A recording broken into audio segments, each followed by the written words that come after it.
like remove it surgically. So she only has her top front 2 teeth and I think it's the bottom right one. But somehow she still eats dry food too. I don't know how. Timmy Turner looking cat. I was gonna say SpongeBob. Why go after Timmy Turner? I feel like it's better we don't talk about Timmy Turner. That's because the show went to shit. That's why. No, Butch Hartman just went insane. True. Butch Hartman went insane like 10 years ago. Bro made Tough Puppy, and it all went downhill from there. I remember that show. That was Nickelodeon trying just to keep what his name was Spencer Trainer around. Gary Trainer. Gary Trainer, yeah. He played Spencer. Yeah, he did indeed. He did play Spencer. I think that was Steve. That was just trying to keep him around, I think, because I think he was gonna go somewhere else and do something else, but they were like, no, we have to keep him here.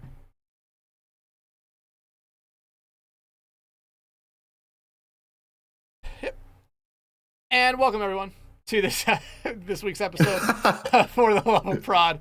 As always, I am joined by Huntertain and Megalass, and that cat right there. Well, it's not the cat talking to us; it is Coathar. Coathar, man, thank you so much for joining us this week. Yeah, thanks for having me. Hey, 30 episodes in, we finally got a cat cam. Hopefully, your cat stays there the entire time. Should be fun. I hope so. It should be fine. I don't know. I don't think it's the first cat we've had, but it's definitely the first cat cam. It's definitely not the first cat we've had, because Zay has been shown several times. Zay, I know with Reach had Mayo on, too. Reach? Yeah. Reach had Mayo picture, not actual cat cam, but yeah. Oh yeah. And then I do technically have a cat cam. Oh no. Oh no. Oh no, just fucking show it. You can... where's it at? Where's it at? Hello? Do you not exist anymore? There's no way you don't exist. For the best. It might not exist. I'm so sad. It's for the best. No, don't worry, Hunter. I'll save this. I got please, this. Please, oh no. Please, Mega. Please tell me you have it. I'd be so happy. I've got nothing that's gonna help you. I just I'm about to just make this 10 times stupider for everybody involved. Hang on. What does that mean? We've had Poopa's rabbits or bunnies on. We've had bunny pictures, never bunny cam.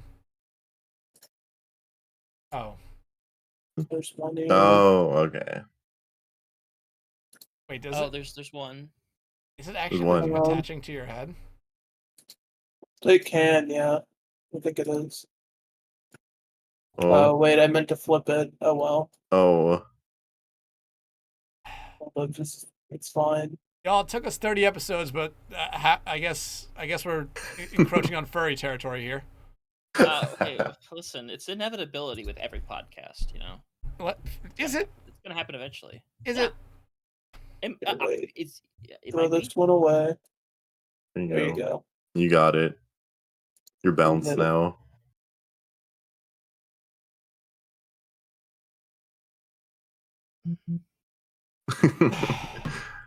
Anybody else really thinking about jumping off a bridge? That's crazy. You know, I was gonna say, this is our 30th episode. You know, guys, it's been a wild ride, but I guess we're starting off on an interesting point. This is all this because of a cat cam. Yeah, this is oddly the most normal start in like the past month. So like, this is a challenge to all future guests. Start getting weirder. Honestly, no, we don't need that. We don't need that. Don't listen to Dex. We don't need the guests to get weirder, because then we're just encroaching on CB's territory where we were talking about monster fucking. Wait, what? Oh, okay, I didn't see that one. Whole different can of worms. I was about to help you with getting on track, but after that, I thought I was just gonna sit back. We're gonna get on track here, but Coathar, if you go back and watch the CB one, because not only did we talk about monster fucking, I swear we only actually talked about esports, like production, or Jesus Christ. Why, Hunter? Okay. We only talked about what?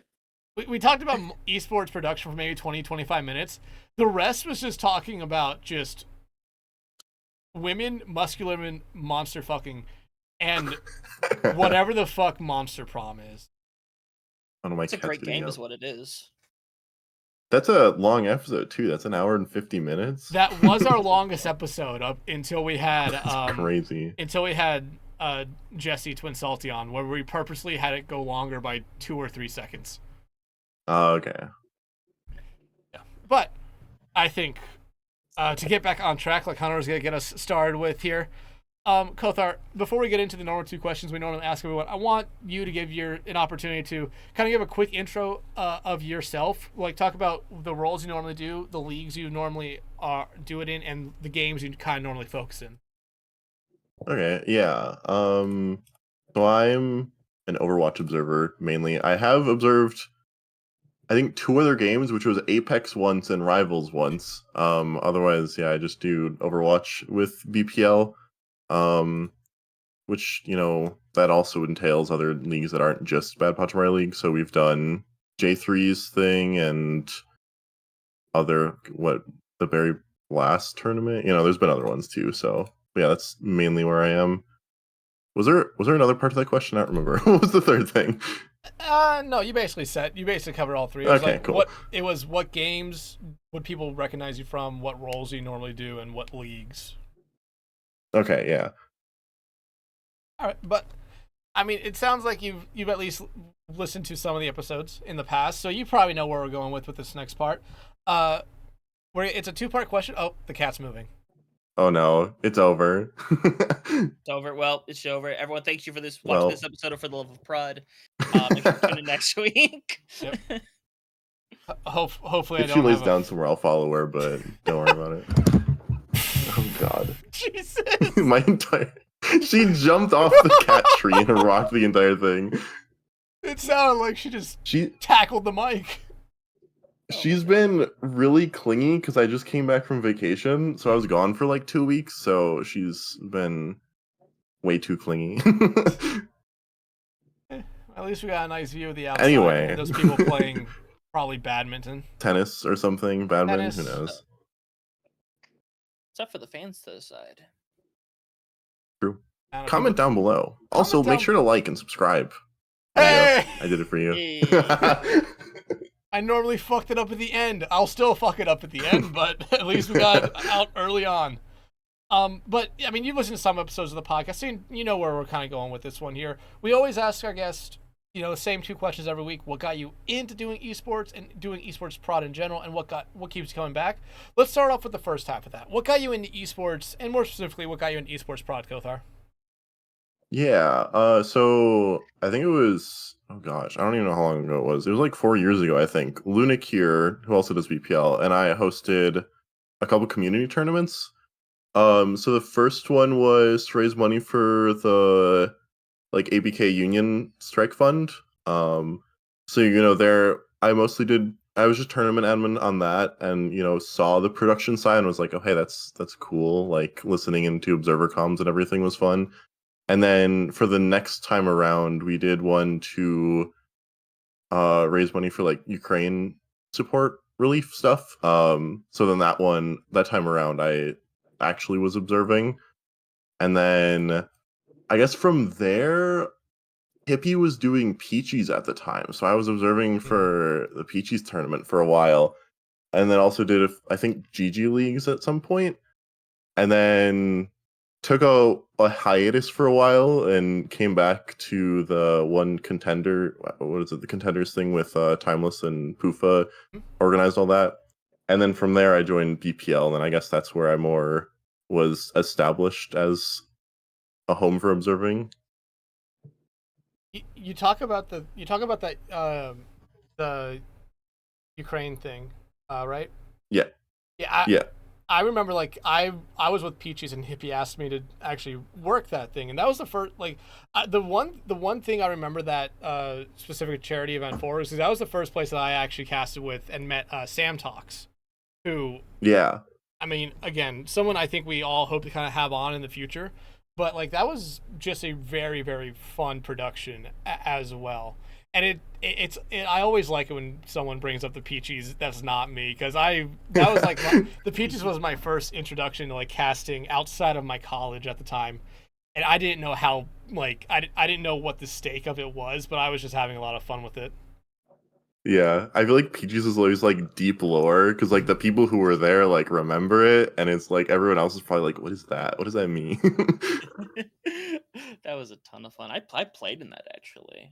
After Oh, that really? I got knocked out, and then I casted a match for it after that. I'm like, all right, good event, let's go. I like That was fun though. it was like I always looked at it as maybe a little bit bigger of an actual thing than what it probably was because it had like these community teams and then it had a couple colleges. I was like, what are colleges doing here? Like I always looked at college as like college teams meaning like, oh yeah, it's probably a big thing if college teams are in here. And for the most part, like yeah, sometimes you can say that, but I think for Peachies it was like yeah, these were college teams that were either just like clubs at their schools or like the I want to say junior varsity or just the academy teams for a lot of them. But like I just thought it was cool because I think I always remember seeing Northwestern in there. Like that was a school I recognized just from like traditional sports. Yeah.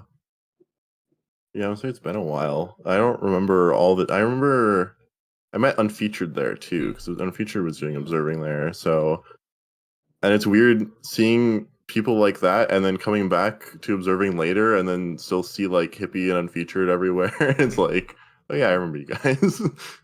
Like it's still so funny because people still actually like post stuff in the Peachy server. Yeah, Never mind. I have that Never muted mind. somewhere. Don't go in there. No, okay. I imagine it's a lot of spam. It's a stuff. lot. Yeah, It's a okay. lot. It's a lot of spam. It's a lot. It's all bots at this point. Like I thought maybe there's Yeah, still yeah. people typing in there, but no, it's just bots. Like every now and then, Yeah. I think someone would like just at everyone saying, "Is there anyone still here?" Oh yeah, that I'm not gonna lie, what always happens to me with tournaments is if I'm doing production on them, everything except for the production channels gets muted and I never go in them. Like, I'm sorry, I don't want to interact with players that much. No, I'm right there with you. Like outside of like Trank and SPCS, like I barely interact with players because I would have to. Yeah. I would reach out to players in both Trank and SPCS, ask them questions. But like I think I forget who we had on a couple weeks ago. It was just like, yeah, I don't want to be a part of the drama that happens in the general chats Yeah, of a lot there's of these always leagues. so much drama. Was that Rain? It might have been Rain. That sounds like a Rain ideology right there. Shout out to Rain. Rain ideology. Yeah, but like that's the correct saying. okay. You associate. Okay, No, you wait, my associate cat Rain is with laying drama. down. I'm moving this. Perfectly fair. Here you go. There we go. She's here. And you're wearing a cat shirt. I'm wearing a cat shirt.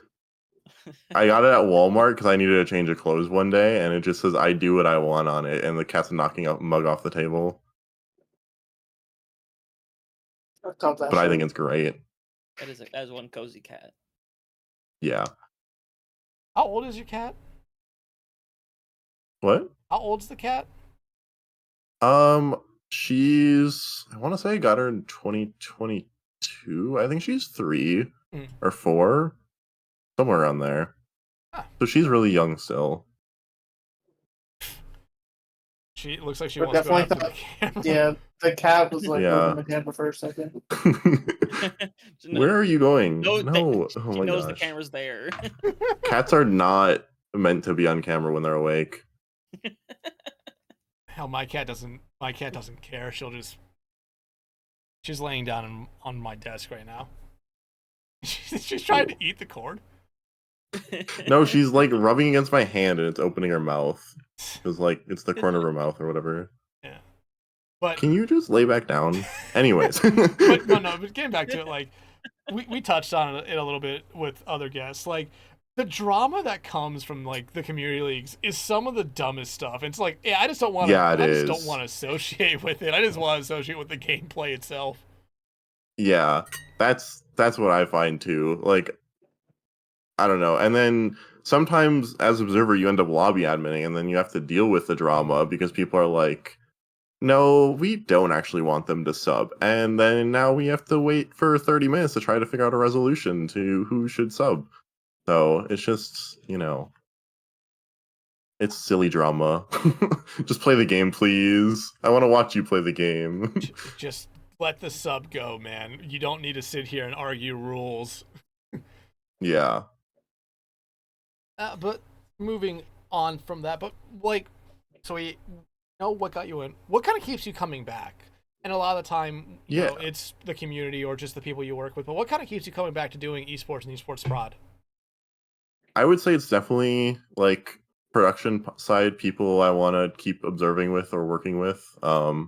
Like I really enjoy doing BPL because I get to observe with like, you know, Orange or Orange and Reach in VC and those are always very fun VCs to be in. I know that's been touched on many times in this podcast. Several. But yeah, mostly that, to be honest. Like, it's just fun observing with friends, really. Yeah. And I mean, as we talked about kind of with everyone that, you know, we've had in here before, it's like working with, you know, the people you named and a couple other observers and producers, it's like, yeah, those are, you always know they're going to be really good, just productions and really good cast. But like the people themselves are just, like I've said it a lot, especially earlier on, like are some of the best people like that I've met, whether it be in real life at a job or doing this. Like they are some of the best people, like truthfully the best people. Yeah, I would agree with that. And like the best people personality wise and also like talent wise too, like Solomon's amazing in terms of producer and just technology created and everything. Like I love Solomon GG so much compared to like how things used to be and still are in some places. Like, I don't know, it's just so much nicer. Yeah, and It's just nice to have. I was going to follow up on that really quick. It's just really nice to have everything in that one spot. If you a Yes. cast you did 3 years ago, or production you did 3 years ago, guess what? It exists there with every single person who ever done it in 50-50 shot. Maybe even the VOD is there still too. I have stuff from like 2023, like early on, where the VOD is still sitting there. like Yeah. Solomon GG is just like we've seen in BPL, Kitsune League. I know it's shown up in a couple other places as well. I know SPCS started using it when Tranquility died. But it's like I've always heard from people who use it, like it is the most like simple. It's the simplest package to pick up and truly learn because it doesn't make it truly hard to learn it. Like, is that the right way to kind of say like it's one that you could easily pick up? Yeah, I feel like it is. And especially like I mean, I remember back in the day having to do like Google Sheets and having Sheets.io and having to integrate everything together. And this is just all the maps and all the scores are in one place, and it's just way easier versus worrying about a bunch of different things going together. Yeah, I remember. I think it was like Peachies and Tranquility. Like when Hippie would share his screen and show us the Google Sheets, it's like, holy shit! Like how does any of this actually fucking work? Like I know, Yeah. like it's impressive that it does, and it was still really good. But it's like this is like I just never fully understood it because there's so many connections that if one broke, it's like, well, we might have to be doing this manually. Yeah, exactly. Actually, you mentioned Tranquility, and that reminded me that I did observe for Tranquility for a bit too, like ages back. I completely forgot about that. I feel like That was also a fun league. Yeah, I mean, for drama. Too much drama. Too much drama. It's why the league no longer exists. Sadly. Yeah. But like Tranquility was where I got my like outside of Peaches, where I would normally probably say it was like my first true like place where a lot of people would probably recognize me casting from. Yeah. But like I stayed out of like much like what we talked about earlier. I stayed out of the drama of the league. So like any drama that I heard of, it was like, or any drama that I heard of was like it was either another caster or someone in the production crew that was like telling me, oh yeah, this is going on. I'm just like, okay, I'm happy I'm not a part of it. Oh my goodness. Yeah, I didn't get the same luxury since, like, again, it's doing casting and playing, so I kind of saw both sides of the coin. And I'm like, I'm just here to play my funny little game, have a good time casting a little bit, and move on my life when it's time to move off my life. But SBCS seems to be doing pretty good for itself nowadays. They're starting what? It's is it the Major 3? Is that's coming up? The Series 3? I'm Yes, pretty sure. Series 3. It's not major. I think they went away from saying the word major in any of their stuff after the first one, because I don't think the initial plan for how they wanted the league to go really worked out. But I think doing series is a little bit better, especially since they dropped like the open tier, since there was only like I think 5 or 6 teams that were competing regularly. Yeah, I mean, the open tier didn't even exist initially for a while in Tranquility either, so it makes sense. I like. There's gonna be a day where I get Mr.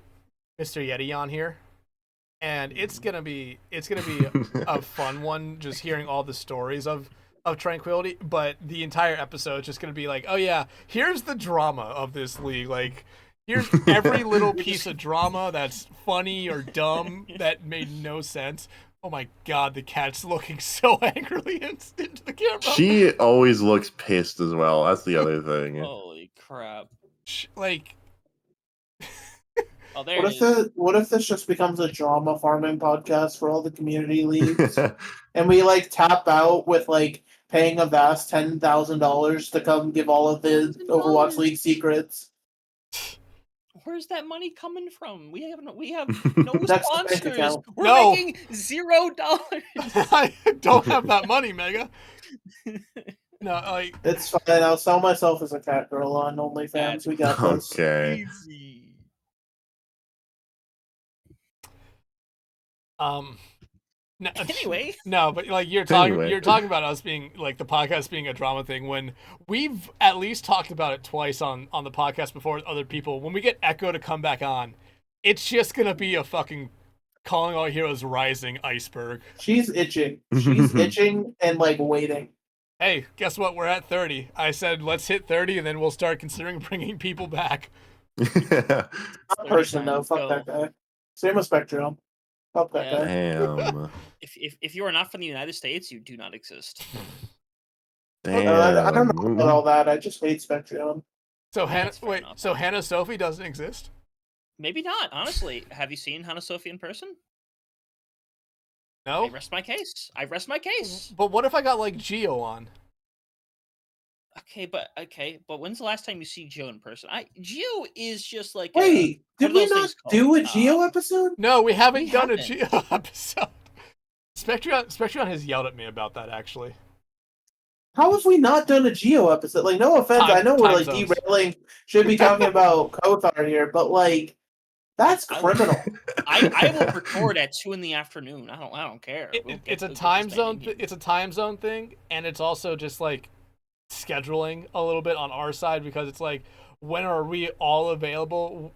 When are my off days? When are Hunter's off days? When is, I know Mega, you're starting school back up here soon. When do you have the time? Literally next week. Yep. Yeah, this is literally the best time physically possible for all three of us. It's kind of crazy. Yeah. Wait, listen, fucking a Sunday or some shit. Geo, we'll hit you up. But why don't we talk about the person who's actually here, huh? This guy's pretty Hi, cool. I'm here. Ooh, hello, Big you're fan. still here. Big fan. Apparently. That's crazy. I'm always surprised when the guest stays 20 minutes.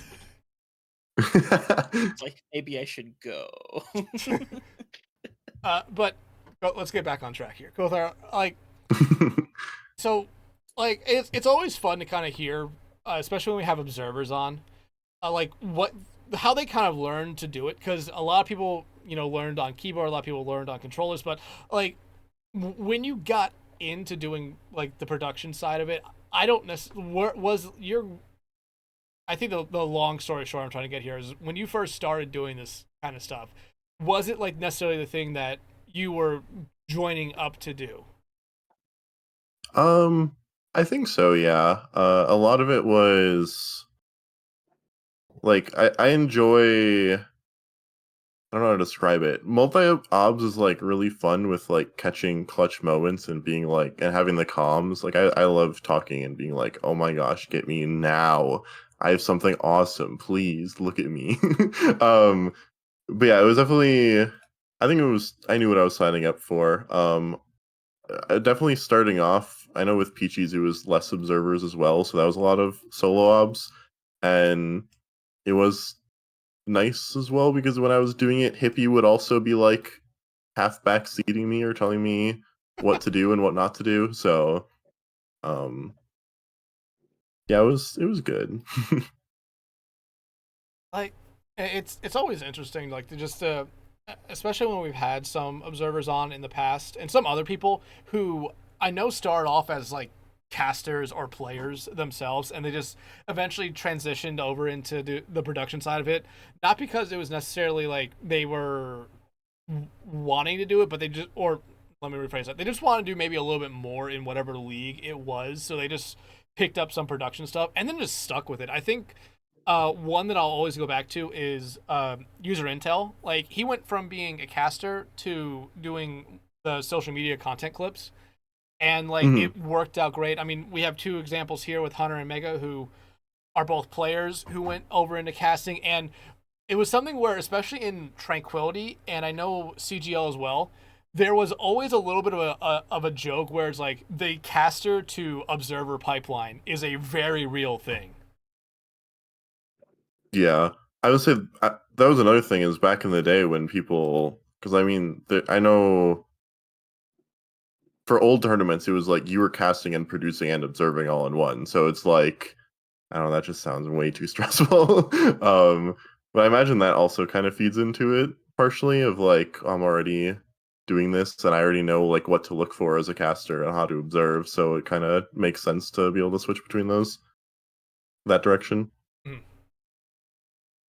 And like there was, I forget what league it was. I don't remember if it was Peachies. I don't think it was Peachies because, like you said, like you were there, Hippie was there. There was a lot of other observers there, but there was a league, and I forget which one it was because I probably left the Discord, or the Discord just deleted itself at some point. But it had the producer in lobby. It had the observer in lobby if there was an observer, but it also had the casters in lobby as Oh well. yeah, I remember hearing about that. That sounds insane to me because it's It, like you you can't have the live feed as a like as a caster. You need to have like what's actually on stream. Like you can't do that. I don't know. Yeah, like I remember, like I always remember, like I remember talking to someone about that, or the first time I think I joined like Trank or C, or no, I think it was Trank, because, or no, Peachies, my bad. Like I asked, I think it was Hippie, like, okay, do I need to be like, give me the invite so I can be in the lobby? He's like, what? You don't have to be there. I'll just share a screen. I'm sitting there like, wait, what? I don't have to be in the game. Like it was like a Yeah, foreign concept to me. Like, I don't have to actually be a bird's eye view casting everything. yeah. I imagine it just also makes it easier for casting through the feed as well, because like obviously you're narrating exactly what's going on stream, but also you don't actually have to be able to run Overwatch to observe or like to cast Overwatch or whatever other game.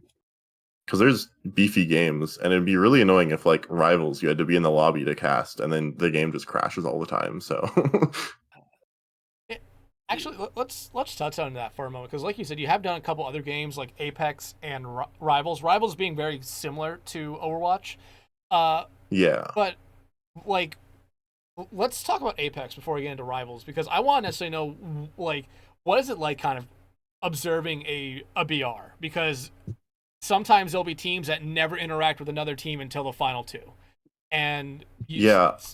sometimes you have teams that are just out for blood. Like, what is it? What's your like? What are you normally looking for in like a BR observation role?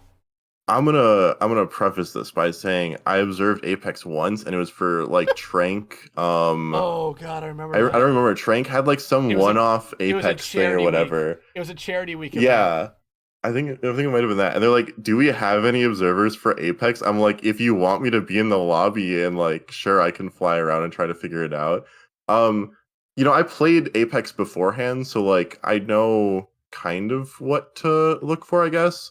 But it was also difficult solo observing because, like you said, things are just so spread out. So it's kind of just like following a team for a bit and seeing what happens, and then seeing what other action is. However they do ALGS, I'm impressed. I've watched ALGS a bit, and like that's always very good observing. So that's like I don't know how they do it fully. I don't know how like I feel like they have to have at least like 8 observers in there, but ALGS also does a very, I think, fun way of broadcasting the games where they'll pick one player from every team and just have that be like, hey, if you want, just watch this team. Like, here's this team's feed with this team's comms. Like, that's a very fun way to do it, especially Yeah. in a game that has that many teams in it. Yeah, I would say they really leverage like that, like Overwatch League had for a while, of, like seeing individual player feeds and everything. So I'm glad at least that gets to be used somewhere because that was always cool, being able to just like see dedicated player feeds. But I have to imagine that's probably like one of the best ways to like watch who you want to watch in Apex or like in battle royales is just being like, oh yeah, I'm a fan of this team, so I'm just gonna watch them versus letting the observers try to figure out what to do. Yeah, and I mean, right now some of that old Overwatch League stuff is slowly starting to come back in to OWCS with Face It Watch, which is really fun at times from what I've been able to actually watch it. Especially since it lets you like pick 3 or 4 players if you want to not like have either the clean feed or the broadcast feed, which I think is a really fun way to do it. But the one thing that they don't have is like it doesn't give you the comms, probably for good reasons, but it Yeah, doesn't give you the comms. yeah. Yeah, that was always the funny thing is I think I would watch like some of the LGS things and I know some of those players get very heated with when bad things happen. It's like, oh, okay. Gamer words start coming out, and Yeah, sometimes it's not yeah. the best. But now let's go to the other side of it here. So you go from observing Overwatch to Rivals, and I mean Rivals right now just had their first big event finish, and hey, want to give a quick shout out to last week's guest Bailey and team that she works for, Rad. Congratulations to them actually winning Ignite. From Oh. kind of what I was gauging from social media, I don't think anyone expected Rad to win that. I think a lot of people were expecting the team they were playing, Envy, to win that one. So Rad winning it one is huge, not only because one we had Bailey on last week, but uh, I know at least Hunter had done something with the owner of what Rad Esports is now, Blitz, in the Blitz tourneys that were like a year and a half, 2 years ago in Overwatch. So again, like I'm happy. I'm so happy for Rad, and so happy for Bailey, and so happy for Blitz. Like, it sucked that Overwatch kind of fell apart for him, or fell apart for Rad with Roster Mania at the start of Stage 2. But I'm happy that they got a huge win in Rivals. But let's talk about observing Rivals now, because it's a game very much like Overwatch. It's a hero shooter, different perspective though, third person locked. I don't necessarily know. Does that make a little bit of a difference when you're observing it, having it always be locked third person? So when I did observe Rivals, it was mostly free cam still, so it didn't really impact me that much. I can say one funny thing whenever I did go, or I guess third person, first person, whatever. When I did POV spectating, that's what I'm trying to say. It was throwing me off because every single time I would do it, I would think like, oh, I need to press spacebar, so I actually go like first person proper, and I'm like, oh wait, no, that's not a thing. Um, that was the main thing that was throwing me off, but otherwise, I don't know. It's interesting because it does give more visibility. And obviously the player can use it as well, so you still see everything they see. But I guess it's interesting in that regard. Otherwise, yeah, it was mostly free cam, which kind of has the same role, mostly has the same role in Overwatch and Rivals. So Um, what like What's one thing that you like maybe a little bit better that Rivals does compared to Overwatch, and maybe the same way the other way around? Like one thing that you think Overwatch does a little bit better than Rivals when it comes to just observing the game. Um, I think I'm gonna say it's interesting because I don't know if I like it or not fully. I find it very interesting that you can in Rivals like there's no like live game. I mean, there is a live game, but like, you can just when spectating just rewind, and that's like it sounds cool in concept to be able to like rewind and be like, oh yeah, we need to get this replay. But then it also just has like a host of bugs with it because it's like kind of desyncs some things, I'm pretty sure. And like with I'm pretty sure that's the cause of like some audio desyncs, maybe. I don't know, I haven't touched it in a bit, but I don't know, that's kind of cool. Um Otherwise, I think Overwatch in general has a lot more a lot better user experience for observing with like actually being able to remap things or just looking smoother, feeling snappier. It just feels better to observe Overwatch in my opinion. I mean, that makes a lot of sense considering one Overwatch is a game that's been out a little bit longer, and Rivals is still kind of I think getting their feet under them. And, like I've been very critical in the past. Like the reason I don't play the game is because it was just a mess. Like the first couple months when the public beta was released.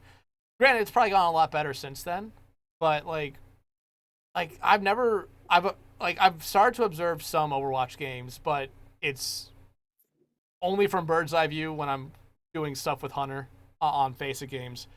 Uh, like, like the one question I want to ask when it comes to um observing Rivals, and I don't know like how many times you've actually done it, but it always felt like from when I was playing the game is that a lot of the maps just had a lot of stuff that really kind of would I feel like make it hard for you as a third person or a free cam observer to get good shots from as just moving around based off just the actual like architecture of the map, and just some of the maps in general have a lot of stuff that is very much the same color but just different levels of it. Like what is that kind of like having to maneuver around maybe a little bit tighter maps, or is that necessarily something that you feel like happens when you're observing Rivals?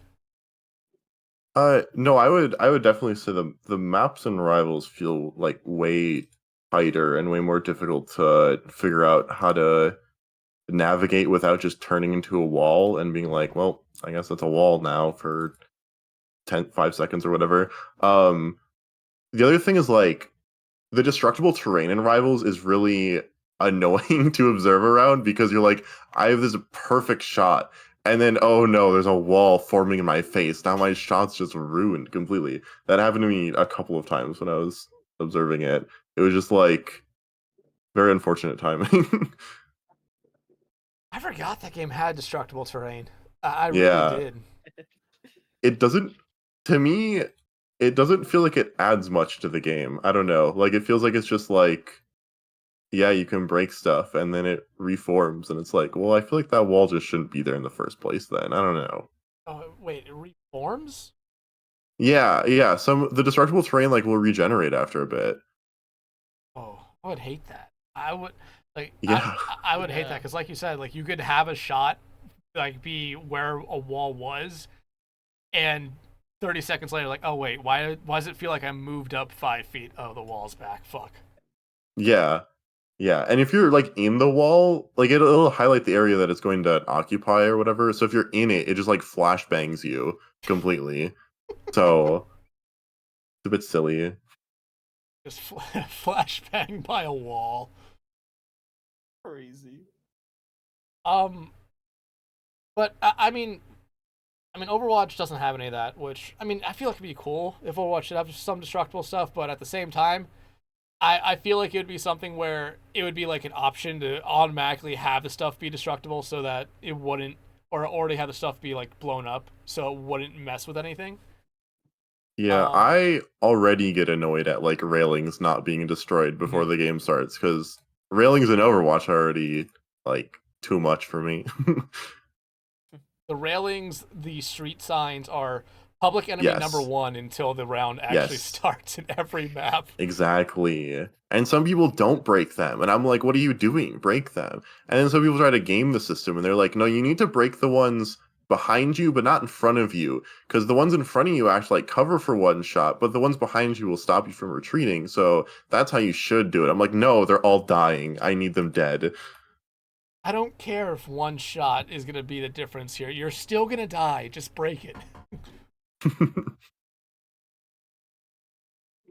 But I mean, moving on from that, let's actually talk about, you know, you touched on it a little bit earlier with solo observing, dual observing. Like, when it comes to actually observing, what would you say is like the sweet spot? Like, the perfect amount of observers to you is what?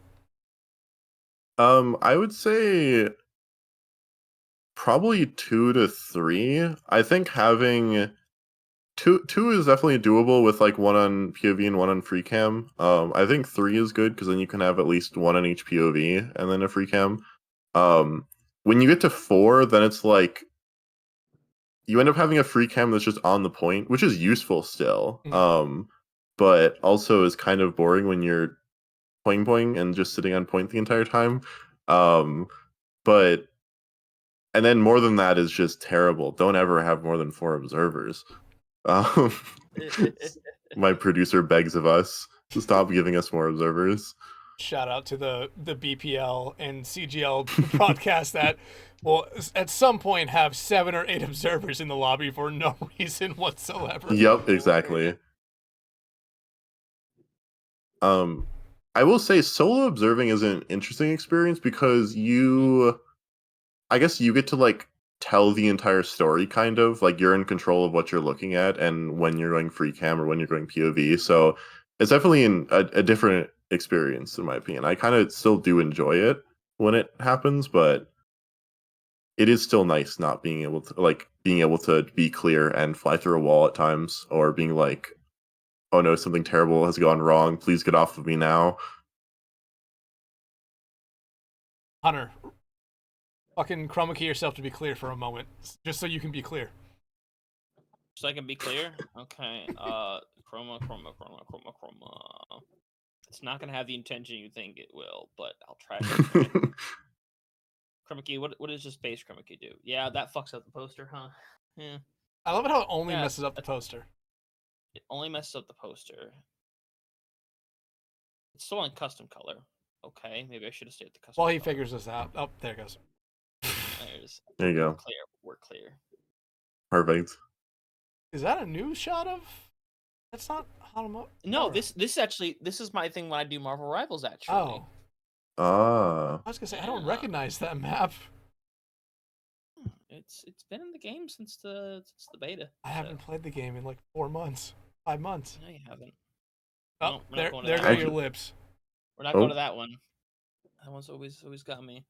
Anyway, continue while I mess around with different colors, please. Jesus. Okay, but Coathar, I mean, you talked about one thing right there. As a solo observer, you kind of get to tell the story a little bit more. That is something with I forget who it was. I want to say it was Orange who talked about necessarily trying to tell a story with observing. Oh wow, he's actually fucking clear now. But as an observer, like, you're trying to tell a story that it's a mute story. You're only trying to tell stories through what you're showing the casters. Does it get annoying to you when necessarily the caster doesn't take it the way that you were looking at it or how you're trying to present the story? I have to think. I have to tell you, I don't know how many times I actually watch back streams. I mean, I definitely know that there are some things where I'll be like looking at something and just wondering if a caster is actually like going to comment on the thing I'm looking at. And at that point I hope they do, but I know it can be an interesting disconnect in that regard, because it's like, I don't know. When someone looks at a chair for 30 seconds, the caster going to comment on my chair. Yep, let's bring back that one up. The chair. The fucking I wasn't chair. even there for that, I don't think. Chair. You didn't need to be there. That's a moment. That's true. That's a moment in observing history. That's true. But I don't know. I don't know how to answer that question fully because I guess I just don't watch back things enough to know what I was thinking at the time to remember if casters were commenting on it. Yep. I mean, but in what you were talking about, maybe telling a story when you're solo observing, like what Yeah. is it that you're necessarily trying to look for in that kind of like story that you're trying to at least get across? Yeah, I would say if you're looking like really basic type things, it can be people flanking and then going to like an actual engagement on it. Like, you have a tracer or whatever on the side, and then the actual team dives in after once the tracer engages, or I guess even like a simple level of just like I always love this shot of like going POVing an Ana who has nano boost and then swapping to the nano boost target after she does it. Like that's so peak for me. I don't know why. But I would say definitely like looking for engages and looking like who has advantage and making sure to follow who actually has advantage as well. Although it can also happen that like the teams that lose to the team that is losing has a more interesting story, I guess, too, as to like what's going on that side. Absolutely, and this is a point where I want Mega and Hunter kind of jump in because Mega, I know you have done some observing in the past in some of the community leagues, and you've definitely done it. I believe you definitely done it solo a couple times. And Hunter, you've done some. You've done a lot of technically solo observing for the Face It stuff. But Mega, let's start with you when it comes to kind of solo observing. If you have in the past, like what what are you normally trying to like show off the most when it comes to that kind of stuff?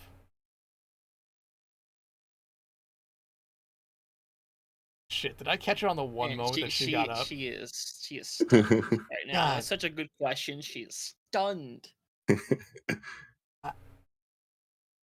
Hunter, take the I question. was gonna say, are you gonna wait or are you gonna pivot? It looks like you're Just gonna take the pivot. question, and when Mega eventually comes yeah. back, Yeah. because I think As when somebody, her model freaked out, that was her standing up for a moment.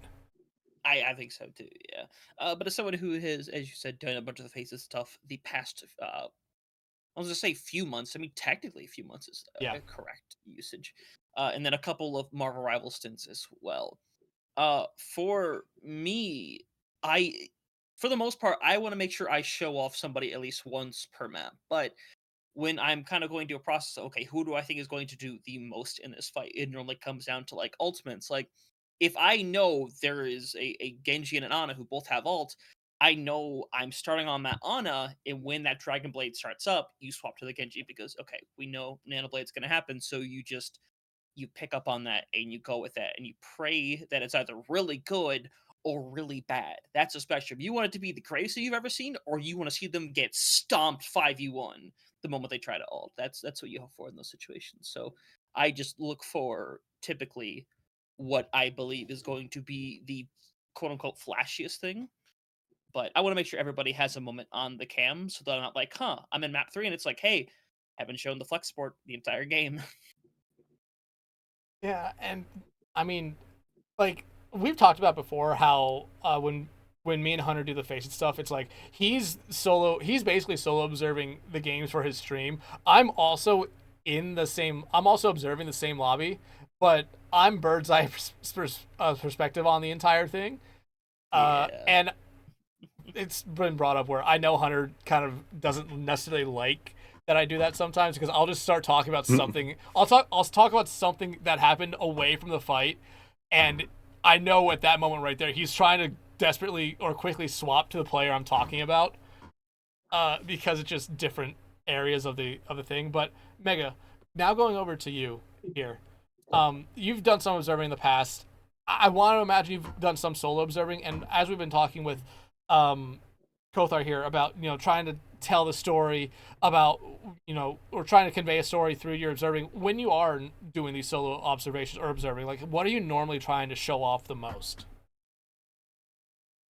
It's so unfortunate because a lot of the time, like, because of how much experience I have as a caster, like, that is something that's in the front of my mind. Yes, it's just, it's one of those things, like, Like the best analogy I can have is like, let's say you've played on a console for years and years and years and years, on a game, right? Like Overwatch, perfect example. You play console Overwatch for years. You switch over to mouse and keyboard, right?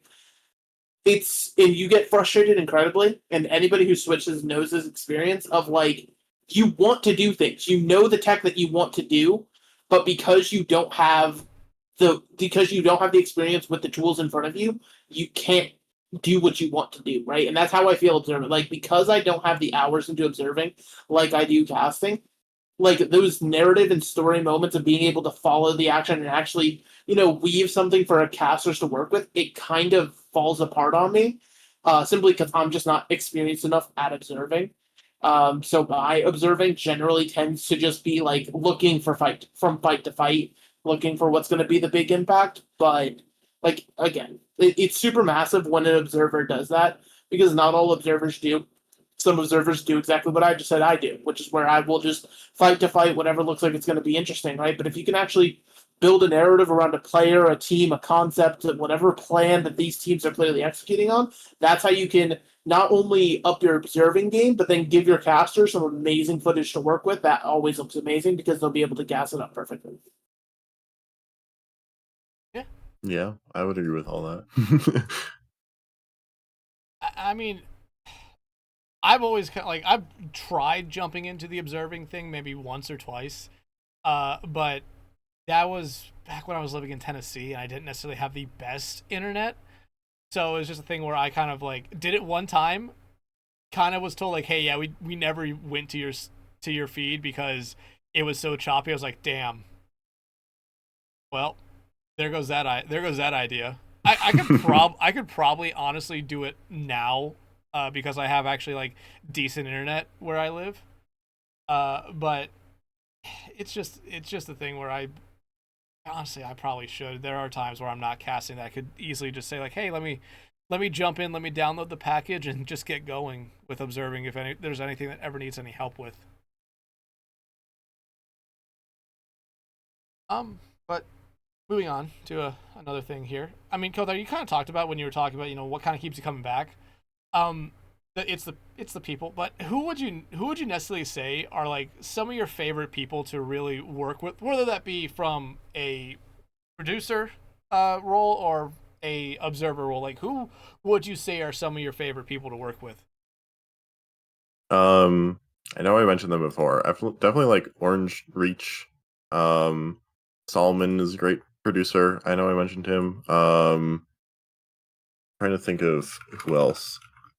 I think as a general statement, while I think more, I really love when people when observing like talk. I think it makes it really boring when you don't talk when you're observing. Like even if it's not even talking about the game, but just like talking in general, it just makes it more enjoyable. Because I know I've observed with people where they're just like, I mean, like I know if you're new, it's harder to talk because you're like focusing on what you're doing, but like it's really awkward when people are just dead silent and then you're like trying to talk about the game or trying to talk about what's happening and they just don't respond. Then it's just awkward. But yeah, I think that's mainly it. I mean, like I've been able to sit in on some like just broadcast in one of the other rooms in Discord, and it's so interesting to hear like the conversations that do happen, because a lot of the time it is very like serious stuff, like, okay, I'm grabbing, it's the producer saying I'm gonna grab this person's camera, I'm gonna grab this person's camera, but then in the middle of that it's just like conversations on some of the most random shit that you could really think Yeah. of, and it Yeah, makes it it a really lot is. more interesting, and like you said, it kind of makes it a lot more fun as well, because I would not want to be in a room observing with someone where just like, okay, I'm going to this person, and then they don't talk for another like 10 seconds. Like, I would imagine it would drive you insane. Yeah, yeah, it would. I say obviously like for more paid things, like it's definitely a bit more serious. But definitely for community tournaments, it's really enjoyable being able to mess around more with conversations and not even to worry about hard calming. But I mean, there's so many like fun people. Like, what is one of the what's one of the favorite like stories you have from necessarily a broadcast that you did? One of the most amusing conversations to me, or like one of the most memorable things, was I think we were doing the J3 community clash, like I guess open qualifiers is the word. And was it Pluto was there and asked if they had Venn diagrams in Europe, and it was like, what kind of question is this? And then we were all just laughing at that, and then Solomon just chirps in by saying that they were invented by John Venn, and we didn't know if he was serious or not. And sure enough, Venn diagrams were invented by a guy named John Venn, which is even more funny. Like, I don't know. And we were just dying of laughter for like a minute straight. I have this clip here. Wait, do you want this somewhere? Yeah, you can post it in general and open it up so everyone can see it. Oh, I put in the clips for podcast. Sorry. Thank you. No, that's perfectly fine. Thank you so much for actually using the channel. Hold on while I get this. Okay, no, hang on. I'm happy that you use the channel, but Dex, you actively tried to tell this fucker to not. You did actually. Shut it. What is wrong with you? Shut it. You have to encourage use of the channel. Long. It's been so long. Okay, hey. I know. Calm down. Hold on, I'm just getting movie. 1 second. Where's the movie? Venn diagram. Lead to my beloved. Holy, my Sojourn just fucking full on just whiffed a point blank shot. Never mind, she made up for it. You guys have Venn diagrams in Europe?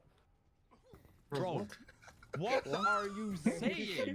That's the most Pluto line I've ever heard in my life. Diagrams? What in the American public education system are you saying? Hey, Zensep, we never said we were educated. We just said we were good at prod. Okay.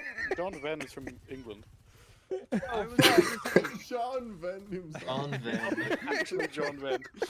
Good lord. I ran into a fucking wall.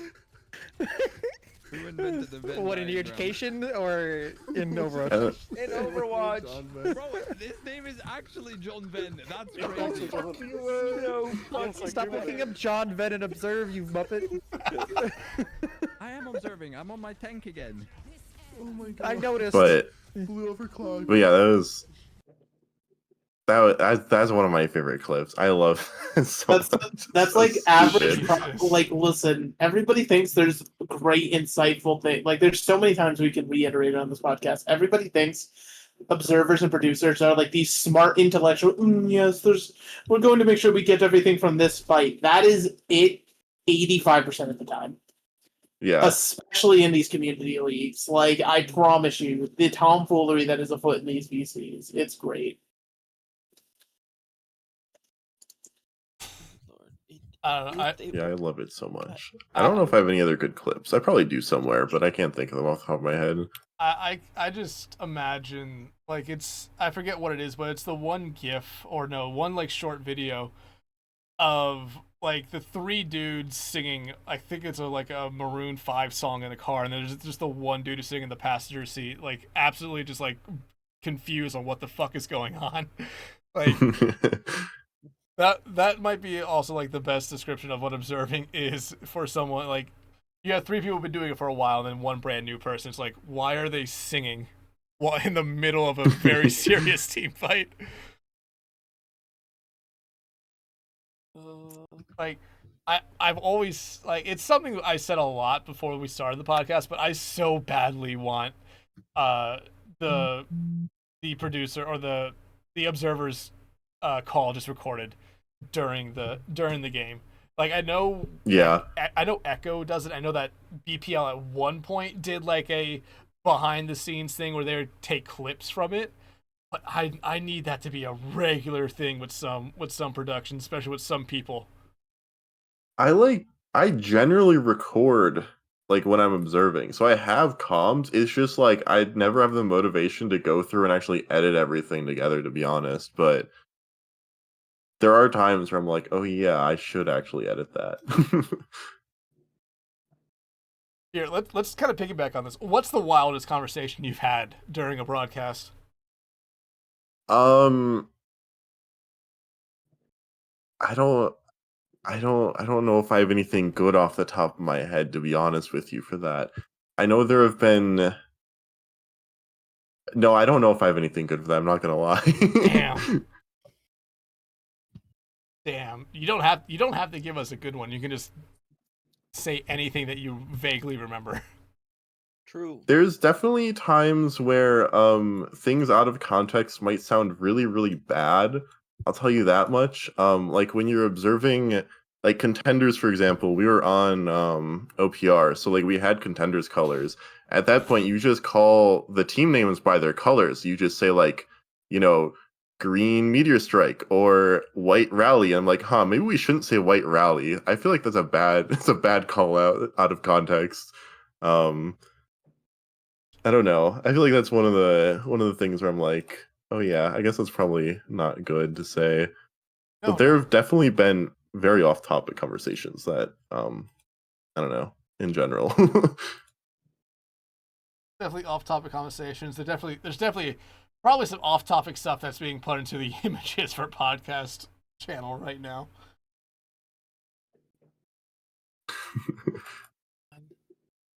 Why is that a GIF? Who made that GIF? The Mauga one? I've seen that a bit. Which one? Oh my god. It's the gun. Yeah, flying. I have a collection of gifts that I The think are gun. amazing. The gun flying away is the best part of it. Mega, give us another GIF. Give us another GIF. Oh no. Okay, I got you. Thank you. Yo, check this GIF. I love that one. Crazy. Nice. Oh, the chair landed! What the? That's sick. The chair landed, yeah. I really thought Dex pulled up my one for a second. I got so scared. Which one, the Malga one or the pipe bomb one? The pipe bomb. I mean, the Malcolm one, like, it's fucked up, but it's funny. Because the way the gun hits the wall at the end. No, like I'll always say that about Overwatch. The rag dolls in Overwatch are some of the most underappreciated rag dolls in video games. Yeah. There was like, oh wait, this is a GIF? How long does this take to load? Oh no, that's not bad. The one with the Hammond just like lands in front of the Widow, that one's so funny.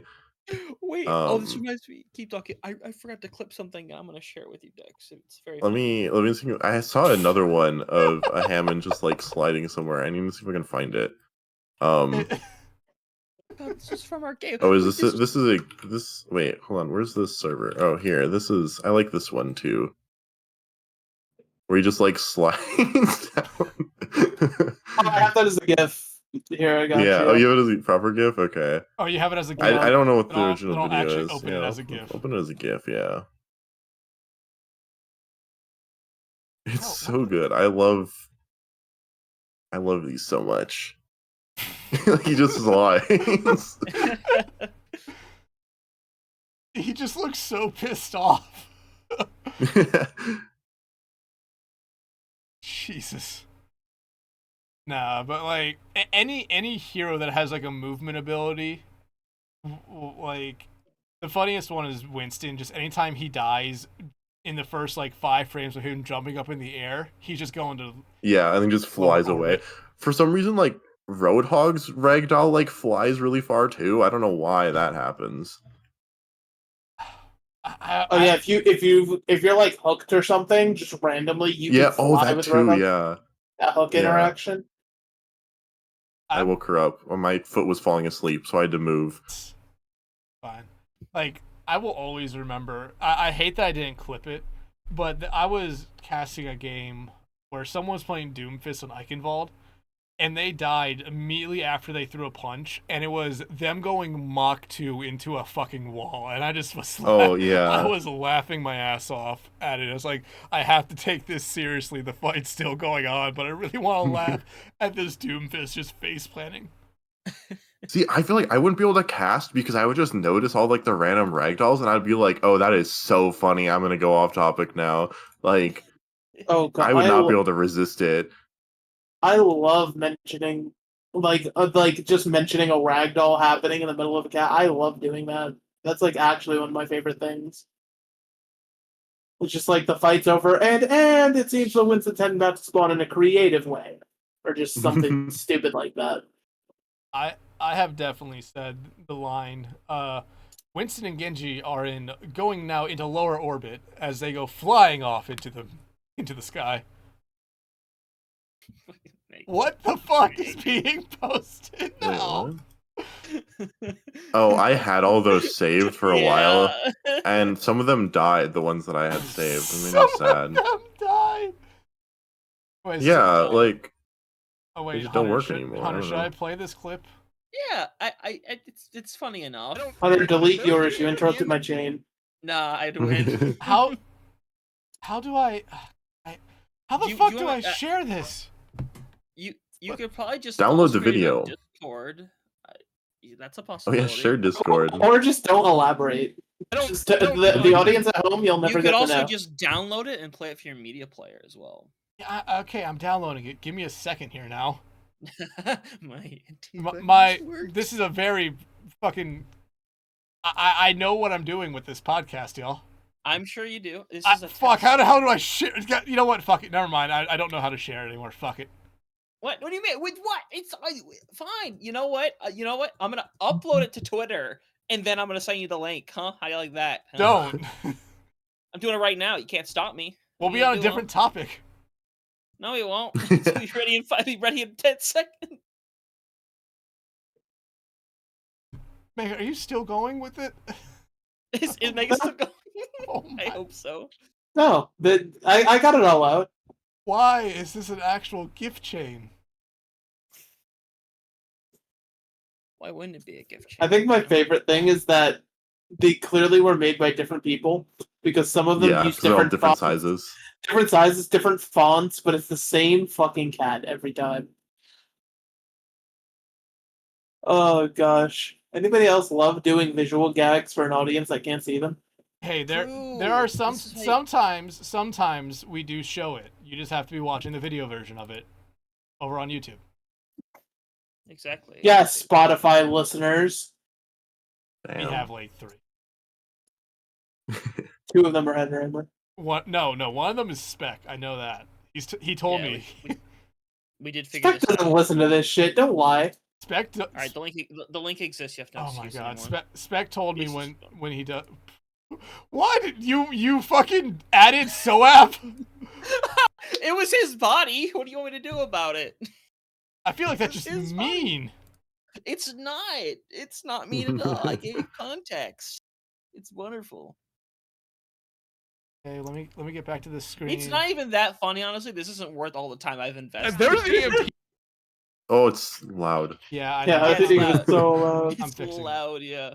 In there, But I just was still so razzing so you I've through just it. died. Keep that in mind. Like, if I didn't die, I would have. Is this from our fucking game on Saturday? This is from our game on Saturday. I just walk on a spawn and I see Soab's Okay, body that's just incredible. flying Hippies, to the I don't- spawn. There was an EMP in there. I was still rezzing. Okay, you. wait. Why were you playing Temple of Anubis on Saturday? I 'Cause we wouldn't- forfeit- You wouldn't get it. We It's almost like we didn't have our fight. no one disregard me playing Mercy here. Yeah. Okay, but that doesn't answer Temple of Anubis. No. in there. I was What are you still handing rezzing people a code? Or you mean like, here you go, tournament admin. Here's Look, your code. Look, No, so Wait, was tec- this not the arcade? Or was so this the arcade? technically we had to forfeit that game, but we still played a Oh. match. Yeah. And it became clear we Oh. weren't going to win that match, so we played Temple of Anubis, which, by the way, we did cap with like 2 minutes left. So like we have that. Technically, we drew Temple of Anubis. That is true. That's what we're trying to say. That's an accomplishment. Yeah, no, Mega. We only had 4 people. We got Hippie in late. The other team was perfectly fine with us actually playing Hippie, and if we somehow ended up winning a map, I bet you they would have counted us as winning a map. But so because no other game was playing since the other 2 games were forfeits, we were all there, and that was the team that, as you know, you were there. It was the team that was actually putting on the community tournament. And they wanted to have a broadcast. So we just said, hey, we can get a 5th in. We'll just play 3 maps for fun and then call it a night. Yeah, that was a fun time. It's not like we had any real stakes on the line because Temple of we Anubis. we were so good that we it's not actually. I mean, it's not publicly posted yet, but it doesn't matter. No. We're playing in the thing. We're going to the big house. Last We're thing going to have 2 matches in the big house. I'm gonna be so real. Yep. We're Last gonna thing, have 2. last thing on this, and we'll get back to Coathar. Yes. I don't. Coathar. It's really fucking funny that we got Hippie because he was immediately coming off of a 12-hour broadcast, and he did say Oh my gosh. he did say in the chat, if we go to Temple, I'm gonna have a fucking mental breakdown. Then we went to Temple. All right. It was good. It's a good time. Anyway, our guest. Anyway, I can segue for you if you want. Yeah. You gave me a segue. Yeah. Okay. You mentioned Hippie having a long broadcast. I thought, or the one Marvel Rivals thing I did was actually the Shroud tournament, and that one was terribly long. Yeah, that was really long. Yeah. And I wasn't even supposed to be there the entire day, and I ended up being there the entire day as well. I was supposed to be there for half the time. We had, I believe, right after that was Solomon on, and he talked about how long that broadcast was because there was never any downtime between the regions. And Yeah. God, here's the thing. I've been a part of a 4-hour, or I think a 5-hour production. I've at the end of those, I was exhausted. But it's being on the caster side. On the observing side, I imagine it's a little bit more taxing, especially as you get probably past hour 3. Yeah, it's also an awkward position because the downtime you have, if it's waiting for players to do hero bans or whatever, it's you can't really do anything in that downtime because you don't know how long it's actually going to be. So you still have to be locked in and be there mentally. And then yeah, it's just draining as well for that capacity. But yeah, it was a long day. What was that necessarily like? Because we had Solomon on, and he talked about it for a little bit, but what was that truly like, having to deal with stuff for that long? And like you said, the only kind of breaks you would have to be between maps while you were waiting for teams. What was? Let me ask this question: what was the actual the production chat during that? What was the comms at some point? Because I imagine once you hit hour 8 or 10. They started to get a little bit quieter. I have to imagine. Yeah, people definitely get more tired, and then also there's people who are I don't know. I was expecting to be able to have my night, so it's frustrating when you're expecting to be able to leave and then you can't actually. I think that was. I'm trying to remember if that was the production that I actually left for 2 hours and then came back and resumed helping. I think. Was that? I think it was, yeah. So I actually came back and played Lethal Company for 2 hours and then came back. And then, yeah. So at least I got a small break, I guess. You had your mental break playing Lethal Company. Yeah. Then you came back and it was oh wait, this is actual hell. Yeah. Yeah, it was exhausting. I like that production right there, especially with how long it really was. It's one of those things where at the end of the stream, when everyone's names come up saying hey, here's our producer, here's our replay op, here's all of our observers, our social media person. I imagine that was there for that production. I really wish there would be a little bit more credit for when it's due, because like you said, those are that was a long broadcast, and some people were probably there from an hour before to an hour after, and their only little recognition is their name at the end of it. When you have these long ones, or just any broadcast in general, do you kind of wish that there was a little bit more kind of representation or showing off your guys' names a little bit more for it? Yeah, I guess so. It was. I know, like, I watched the end of like Shroud's stream in that case, and he definitely like left the credits up long. Was like, no, thank you for all the production people because we were here way longer than we expected and everything. So that was definitely nice for recognition. But I think it's hard because people just only like viewers really only focus on the players anyway. So I don't really know how you actually get a viewer to care about the fact that, you know, production has been there for 16 hours or whatever as well. But yeah, I don't know. I liked being on Shroud's stream, I guess technically my name was there. I can point at the screen and be like, look, that's me, like the SpongeBob meme. Look, Mom, there I am. Yeah, yeah. No, you bring up a really good thing right there because a lot of people, especially, will talk about, oh, the players starting to get fatigued, and that's definitely something like when you're casting maybe 2 series back to back, like a lower finals and then grand finals right after that, where I know I definitely have as a caster start say like, okay, they're playing their now 8th map of the day. They're starting to get a little bit fatigued, I would imagine, and it's only been like maybe 2 hours.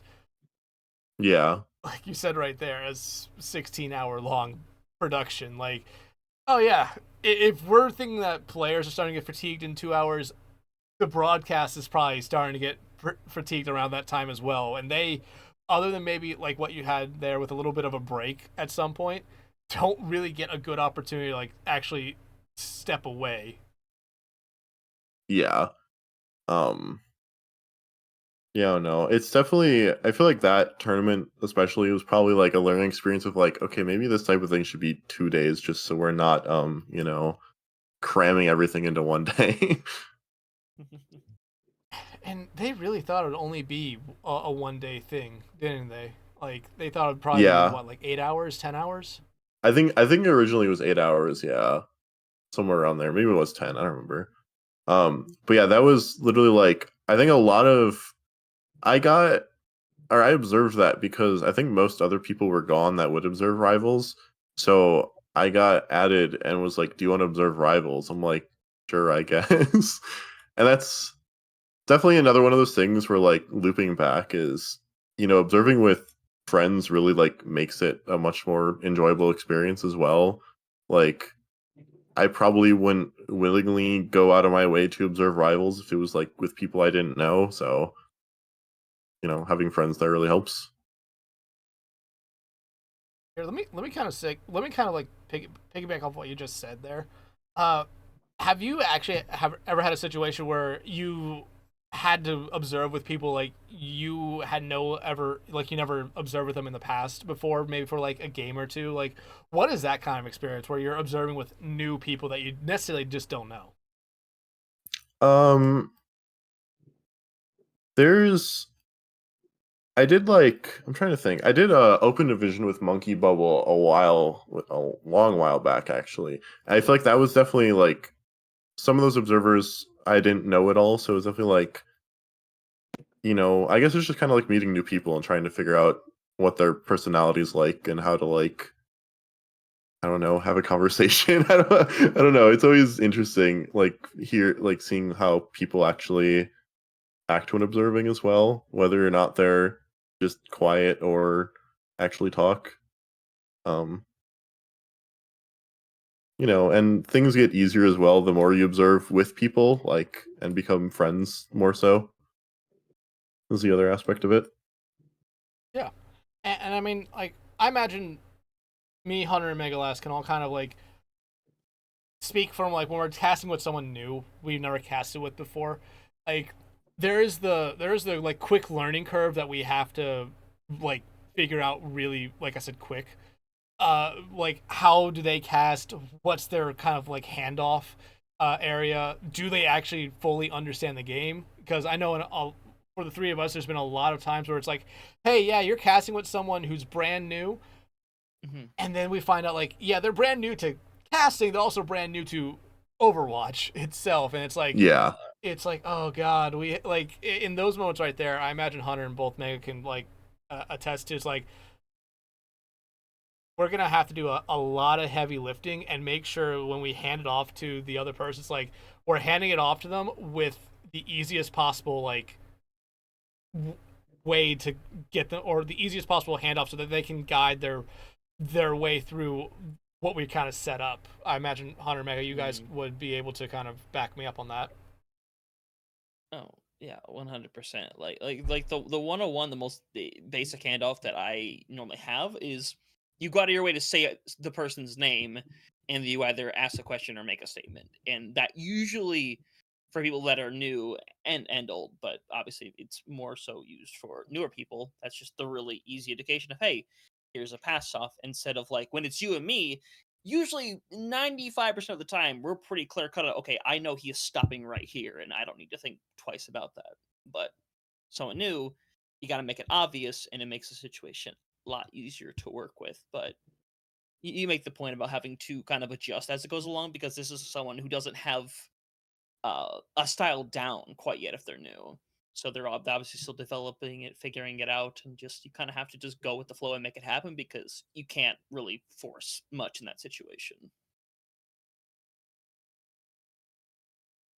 Yeah, Any I thoughts? mean,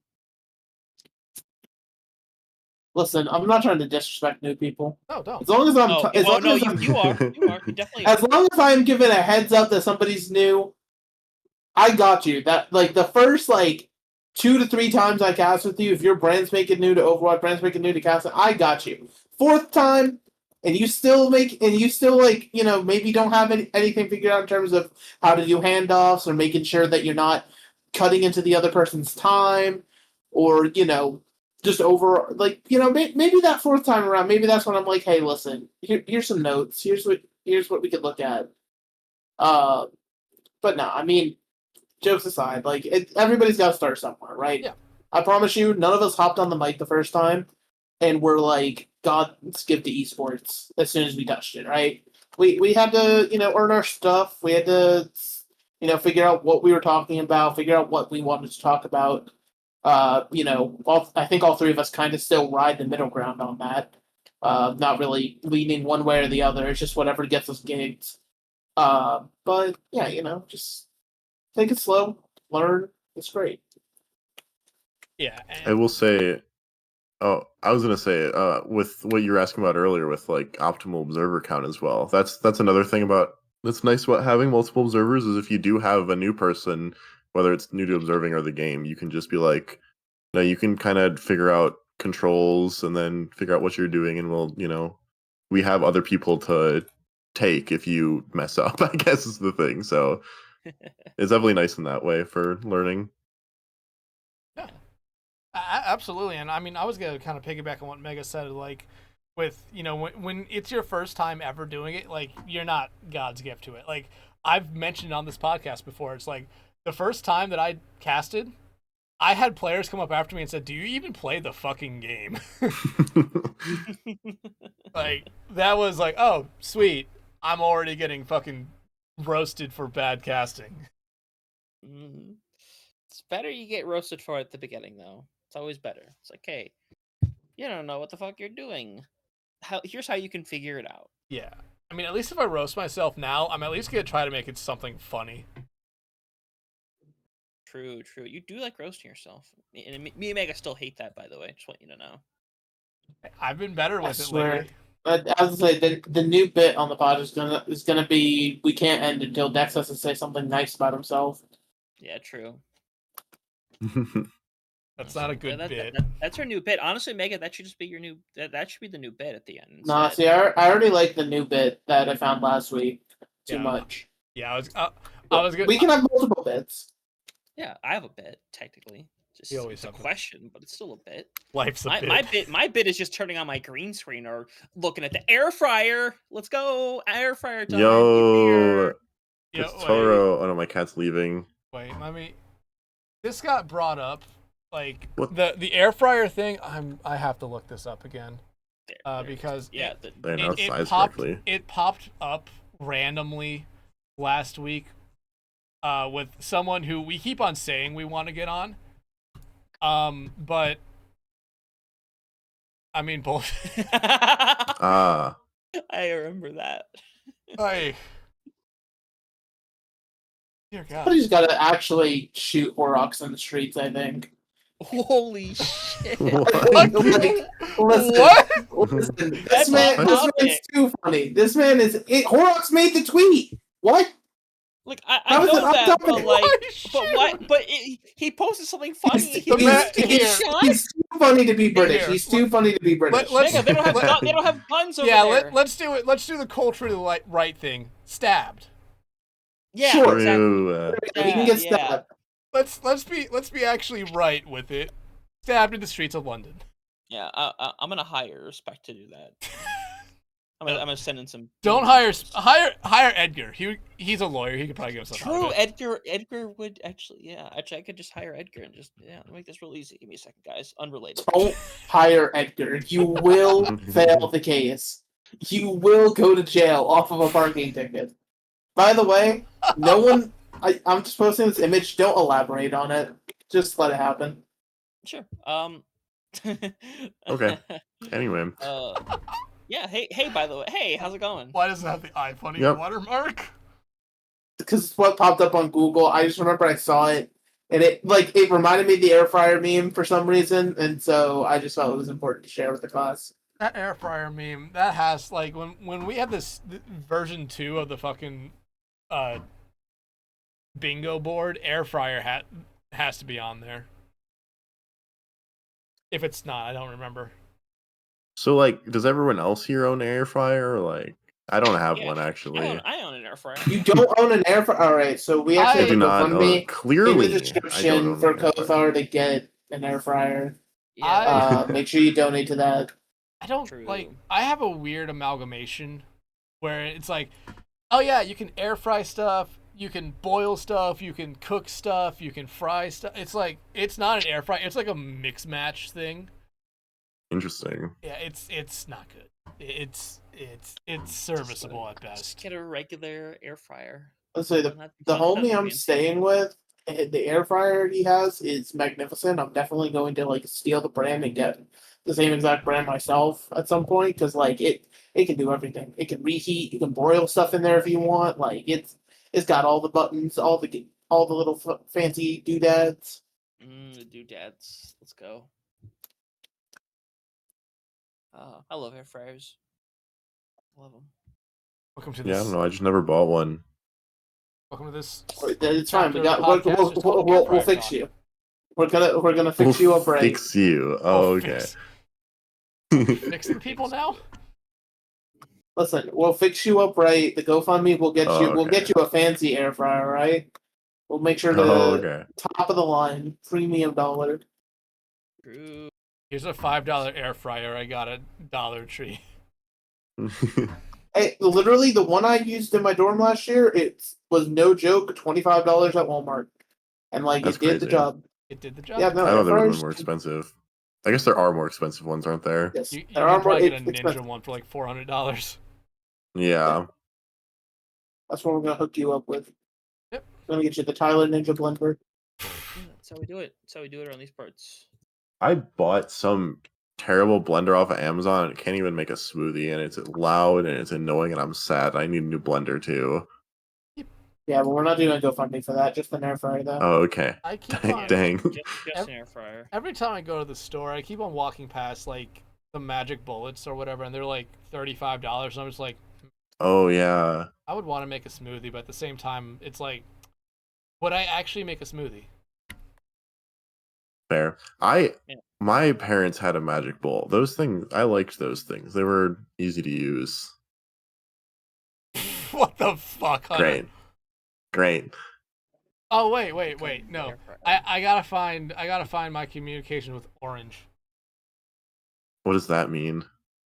My communication with Orange. What year are we in? 1862. Like, Damn it! I didn't send this to What? them directly. Shit! I look through my own Said- fucking Twitter account now. He said a curse word. I have wanna to- I wait. wanna oh, goodbye cat for real. Well, Dang. here, do you want outside again? Here's outside. Are they still? Oh my! Are they still playing? Are they? No, still I don't out are there? they? They No, I might don't be. think so. Huh. Well, No, I don't wait. see them out there. they were like there. Yeah, I they don't just know. got- I don't see they them just out got- there. They just got bored, apparently. Yeah. Okay. Here. Oh. Fuck. I found the thing I was looking for. Speaking of air fryers, I'm scared. this is me shittily making Oh a fucking my that is Orange. Like that is the image that Orange uses as their avatar or their profile picture here on Discord. I've messed with the hue though. Ah. I did eventually. That's I think I sent them a normal one. Yeah. Yeah, we are meme connoisseurs out here. I am not. Wait. I Hold am. on. I need opinions on something. Let me Yeah, of find the course. post though. Oh, It is you're- orange related as well, so I hope that helps. Ooh. I'm sending a Tumblr link. Isn't that wild? Tumblr Oh in my- 2025. Oh my god. Oh Tumblr, my Yeah. lord. Tumblr in the year of our Oh, Lord is it 2025. private? Okay, wait. Let me pull up the video. Jarvis, pull that Here, up. this work? Yeah. Okay, yeah. That Oh my can you open God. that in browser? Or do you have to download that? No. Uh, That's not an orange, right? That's like hold on. It looks like an orange. It looks more like a Just so everyone can see it. is tangerine the right thing? Is that a tangerine? it's too smooth in my opinion. Like it looks like a tomato. No, that's an orange. Really? That's definitely an orange. It looks like Fucking- Fucking frog jump scare? Me would I get you? me when I fucking get you. Just the little noise it makes at the end. It's so good. I don't know. It looks like a tomato to me. I'm not gonna lie. No, that's an orange. Look how smooth it is. It's so smooth orange to is be an pretty orange, smooth. though. Oranges are smooth. If Oranges it's not, are- you could say oranges maybe are it's a not that You smooth. could say maybe it's a clementine or whatever. I don't know. I need a higher quality video.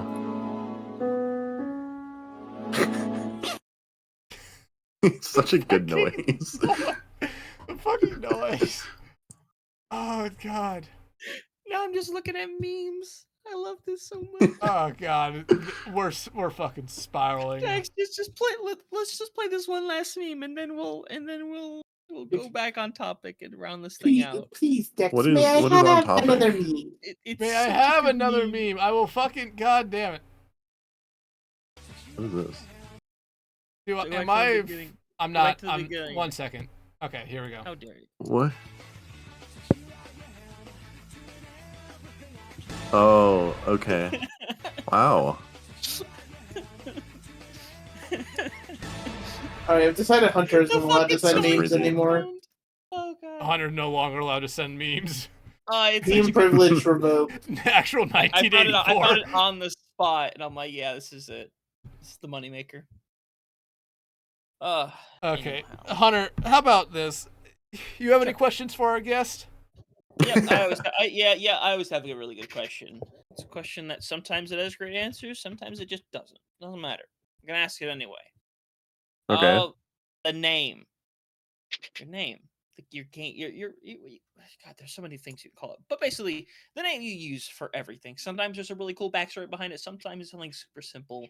The question is, Coathar, what is the meaning behind the name? So I don't know if I have a specific meaning or story behind it. I know that the origin of it was my brother and I would I don't know, we had toy lightsabers. We would play Star Wars role play stuff with one another, I guess, as kids or whatever. So I think oops, sorry, that was my cat. I think it came from that mostly is where my name came from. That's the only origin story I really have. I don't have it's a pretty unique name. No one else uses it. So it is nice in that regard. Okay, then I'm gonna follow up since you don't have the Okay. worst of responses in the world. This may or may not give any kind of.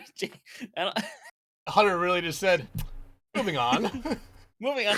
No, but I'll ask this because you know what? Sometimes the numbers of people's names are random. Sometimes they have meaning. Does 44 have any meaning whatsoever? Okay, this is a really funny story. There we go. So when I was making a Minecraft account, I made Coathar, and then instantly didn't know the password to it. So then I think I made like Coathar 1 maybe next. I did not make 44 accounts for the record though. But it ended up being I forgot like maybe at least 2 more times what the password was for the account I just made. So it ended up I just randomly chose 44, and that's the entire thing. And now it plagues me because my Twitch is Coathar44, and I apparently previously had a Twitch called Coathar, but the name hasn't been recycled yet, and I can't use Coathar on Twitch, and it really annoys me. And if you contact Twitch support, they're like, no, we can't actually release the name. And I'm like, it hasn't been used in like 7 years now. What are you talking about? Sorry, that was my rant on Twitch. No, I had the same thing. I had a Twitch account that was just Dexatron.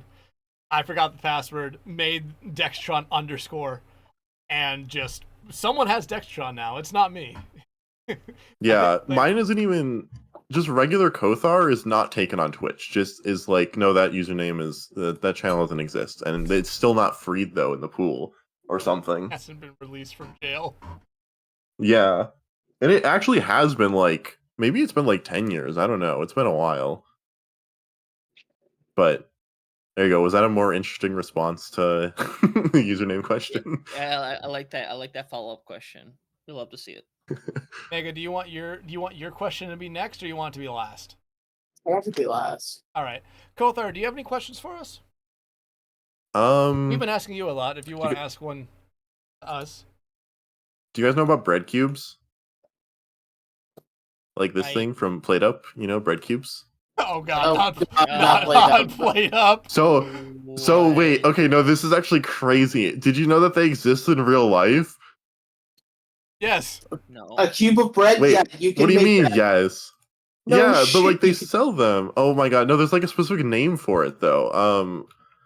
What is it called? Probably just bread cube. Bread cube. No, it's not. Let me make a bread bowl. This. Let me make a bread bowl out of Mao? your bread cube. I don't know how and to call say a it. bread It's box. Japanese. I'm not. I No, looked these are real things though. Mao?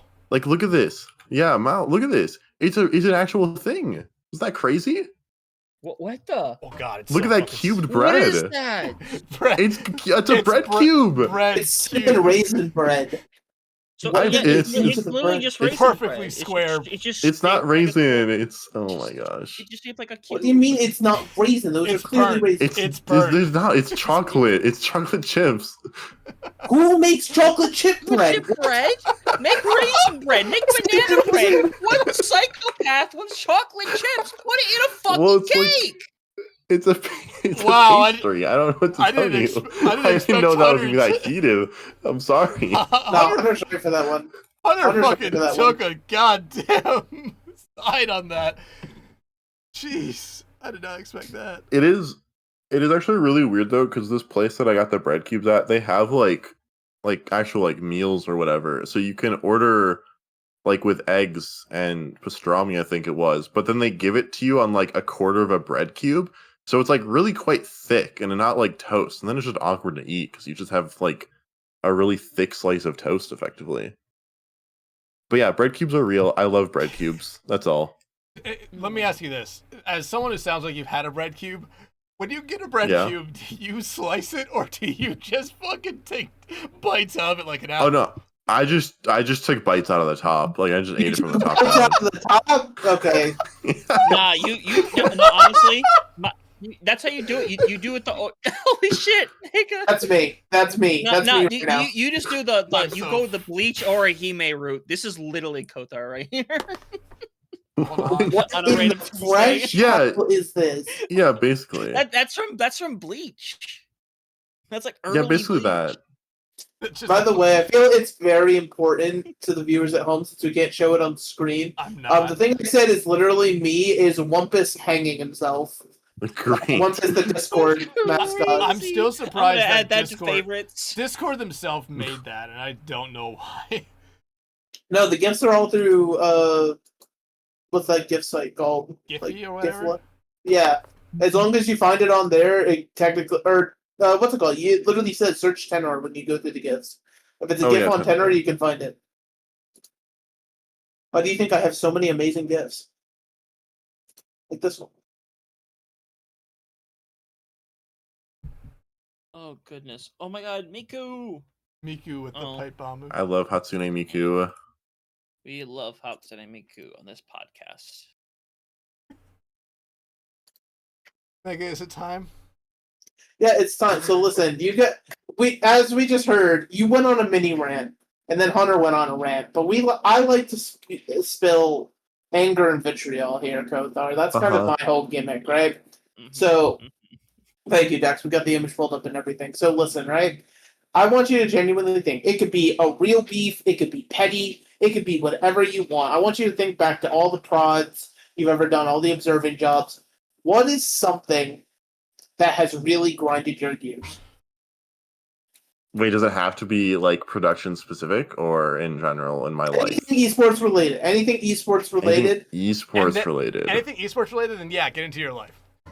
Yeah, if you want to get in your life afterward, go for it. Yeah. It's your choice. Oh gosh, I don't. There are what legitimately actually annoys me sometimes when observing is when people will just join VC and start yapping that aren't like observing at all. That will annoy me a lot.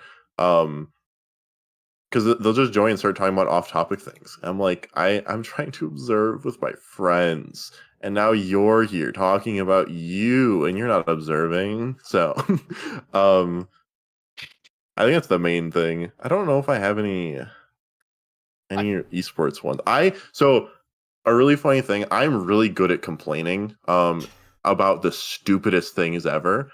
The other day, I was walking up a flight of stairs with my friends, and I'm like, these stairs are terrible. They are long, and they're really, really flat and shallow, and they're annoying to walk up. And then they all look at me like I'm insane. Like, what are you talking about? They're just stairs, you know? So, yeah, if you get me on something that annoys me, I will complain for a while about it, and it won't make any sense at all. But it just needs to be the right thing, I guess. Yo, quick shout out to Illinois State with stairs. Wait, what? Illinois State or Redbirds, a really good college esports team, got rid of their entire esports program so they could build a set of stairs. Can I do you have a picture of the stairs? Can I judge the stairs by the image? Here, I'm gonna go to this scene real quick. Just message Paley, be like, listen, we need a picture of the stairs. Okay, where's that? Surely a specific picture of the stairs. It has to be, you know? It must exist somewhere. They gotta exist. I have to imagine it's somewhere. I just have to fucking find it.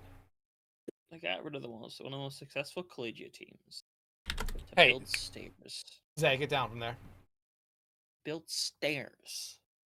I can't fucking find the image. I will say, as another thing while you're finding that, in defense of my complaining, the things I complain about, I really don't actually care about whatsoever. Like, I really don't actually care about stairs that much. But I think it's funny to complain, so I do it a lot. Zay. But it's only funny if people realize I'm joking, I guess, is the thing. Otherwise, then they think I really care, and then it's probably like, oh my god, long cat. Oh my god, Rob. Is Redbird Esports completely gone? Did they delete the Twitter account? They might have, honestly. No, it's just not. No, they did. It's gone. Oh, That's fucked wow, up. that's crazy. It's fucking gone. That's. Oh wait, no, never mind. The last one I found was just someone, or the one I found was someone tweeting the wrong. I don't think they're gonna have anything on their fucking Twitter account about the fucking stairs. That's sad. I could have given you an official stair review, though. Because I definitely care about stairs that much.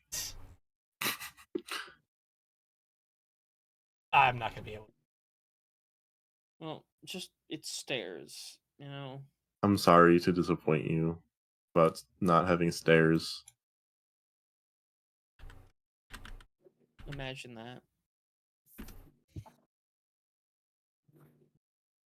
I'm just basically now looking up Illinois State staircase construction. Trying to find any stairs. Oh Lord.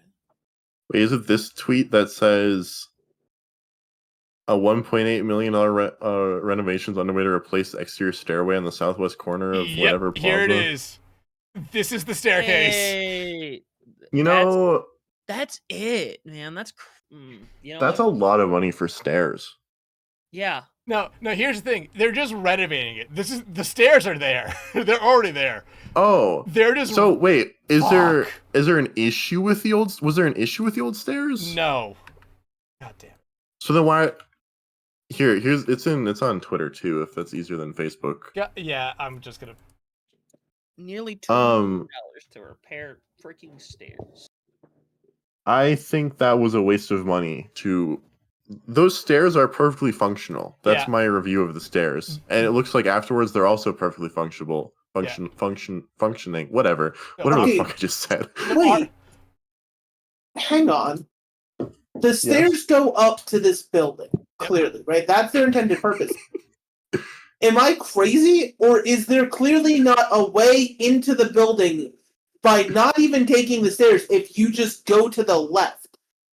But you probably have to go. Not those doors. Like, if you kept does it not look like if you kept going that way, there'd be like a set of doors to a lower floor right there? Yeah. There probably is, but it wouldn't also surprise me if this is just a completely different building that was built after this auditorium, student center, and ballroom was built. Even I don't give a fuck It about looks that building.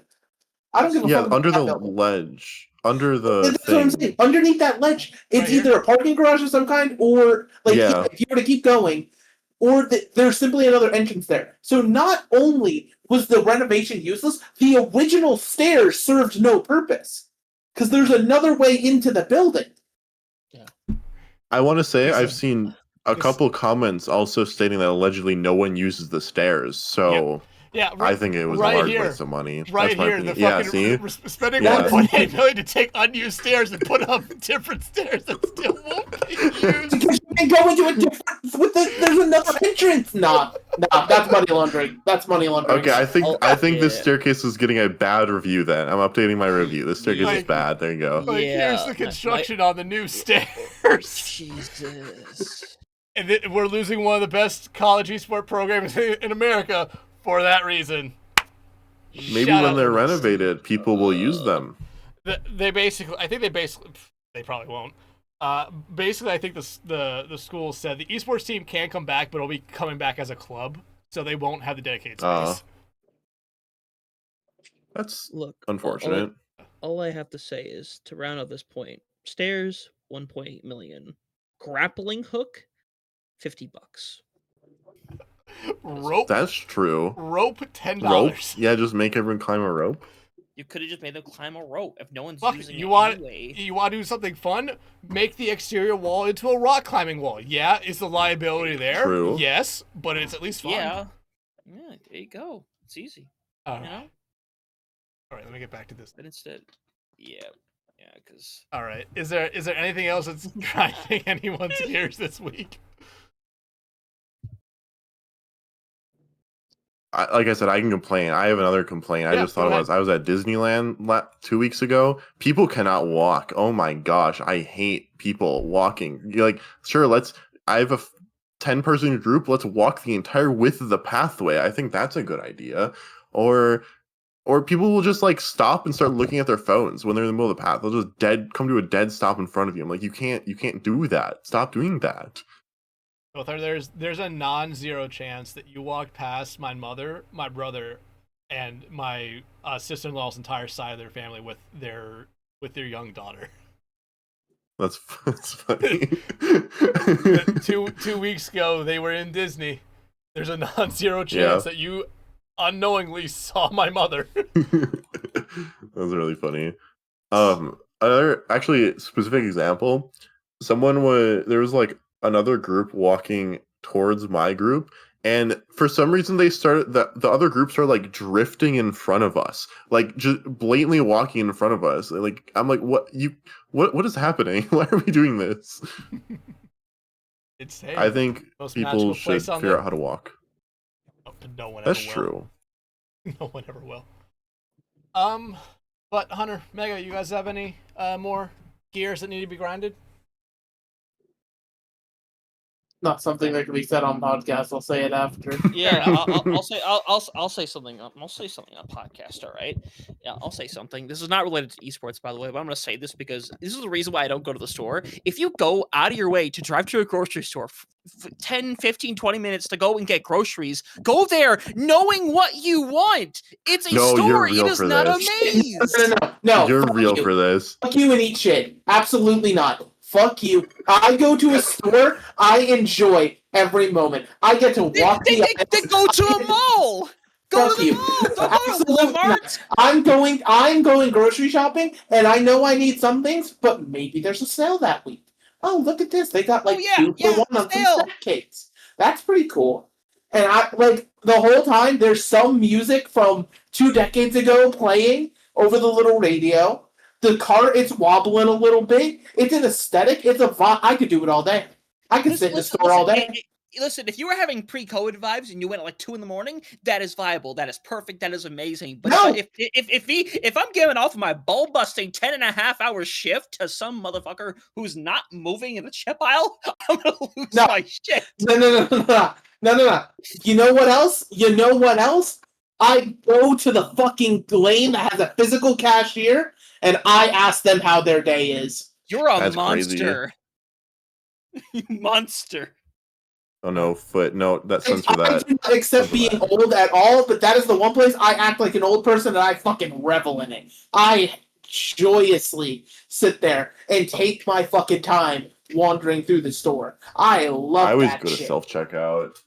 I always. I actually went to a checkout with a person the other day, and I was trying to make friendly conversation with them, and I was talking about there's this side tangent now. There's you can buy like bao in the store, like frozen buns, bao, whatever, and they have like cheeseburger flavor ones, and they're really good. I mentioned this to the cashier, and the entire conversation summarized was she was like, I'll stick with my burgers, and like I could tell she was not going to branch out and try anything else that wasn't like normal food for an American in the Midwest. No, she was like, I don't want to talk to anyone. Why is this fucker talking to No, me? she was friendly. She was telling me a story about how like her cousin or whatever went to some restaurant but didn't actually get any like actual food from the like it was like a Mexican restaurant and he didn't actually get any like Mexican food or whatever from it. So she was actually very friendly with me, and you know, I don't know, it was a nice conversation, I guess. It was just really funny to me how it's like people don't try new foods, I guess. Always try stuff. But I think this is a good point to wrap up this episode. It is now the longest episode we've ever done. Let's go! Surpassing Twin Salty by definitely 2, maybe 3 minutes by the time we're all wrapped up here. But Coathar, I want to thank you so much for joining us this week. It was great to have you on. Honestly, it was really fun to talk about some of the stuff here. Oh, you're still trying to get Cat Cam? She's back. Here you go. You can have her for the ending. Did I see a blooper? Hey. Oh, I do have a blooper. Yeah, that's my plushie shelf. I have oh, where am I going? There. Focus. Thank you. It's a booper and a bunch of other things. Aspen's plush is over there too, and I think Frogger's is too. Nice. I feel like there's so many people I know that have the booper that I feel like there's a part of me that feels kind of like I missed out on not getting one. Perhaps. I'll come back eventually. But yeah. Coathar, again, thank you so much. Hunter, Mega, thank you so much as always, and thank you everyone for watching or listening to this episode. Make sure you tune in next week where, as always, I have no idea who is it going to be, or I have no idea who is it going to be, but make sure you join in next time for another episode of For the Love of Prod. Until then, y'all, again, thank you so much, and see you next week. Bye.